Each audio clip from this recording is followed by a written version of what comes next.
اهلا بيكم في وصفة جديدة. النهاردة هنعمل الجلاش باللحمة المفرومة او القممة على حسب ما بتسموه. اول حاجة هنجيب لفة جلاش، واهم حاجة تكون طرية. هنفرد كده اول ورقتين وهندهنهم بالسمنة. انا فردت اول ورقتين بس للاسف التليفون ما كانش بيصور.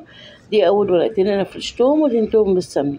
هحط تاني ورقتين كده على بعض بالتساوي، والورقة اللي هحط اتنيها من الناحية دي المرة الجاية، يعني الورقة اللي بعدها اتنيها من الناحية العكس عشان تبقى الصينية متساوية. وادهنها برضو بالسمنة وهكرر الموضوع تاني.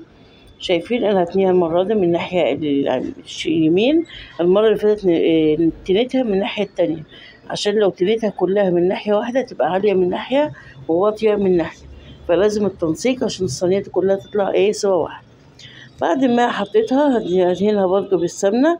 هخلص نص كمية الجلاش اللي انا هستخدمها، نص بالظبط. وبعد كده هبتدي احط اللحمة المتعصجة بالشكل ده كده. طبعا كلنا بنعمل اللحمة متعصجة وعارفين بتتعمل ازاي. بعد كده هبتدي احط الجزء التاني من الجلاش، نفس الجزء الاولاني برضو هحطه واتنيه من ناحية وادهنه بالسمنة. والورقة اللي بعد كده هتنيها من الناحية المقابلة ليها بالشكل اللي انتوا شايفين. شوف انا هتنيها المرة الجاية من الناحية اللي قدام. بعد كده ندهنها برضو بالسمنة. وهنكرر العملية دي لغاية ما نص كمية الجلاش المتبقية تخلص كلها.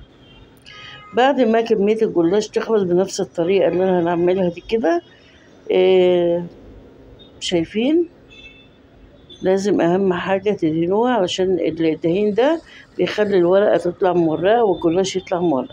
انا دهنتها كده ودهنت خلاص الوش. ابتدي بقى اجيب، لو انت عندك شوربة هنحط شوية ملح وشوية فلفل. طب ما فيش شوربة نعمل ايه؟ ممكن شوية مية بس يكونوا دافيين، ونحط عليهم مكعبين من المرقة وندوبهم مع شوية ملح وشوية فلفل ونسقي بيهم الوش. بس طبعا قبل ما نسقيها نبتدي نقطعها، عشان لو سقيتها التقطيع هيبقى مشكلة، هيبقى صعب ان احنا نقطعه. فانا هقطعه كده بسهولة. وبعد كده اسقي الوش بالشوربة بالملح بالفلفل اللي احنا عملناه. وزي ما قلت لكم لو مفيش يبقى نسقيها بمرقة عادية خالص. دي كانت شوربة فراخ فانا بسقي بيها الجلاش. وهيتسوى على درجة حرارة 180 وهيطلع بالجمال اللي انتوا شايفينه ده. وصفتنا كده خلصت واشوفكم بخير.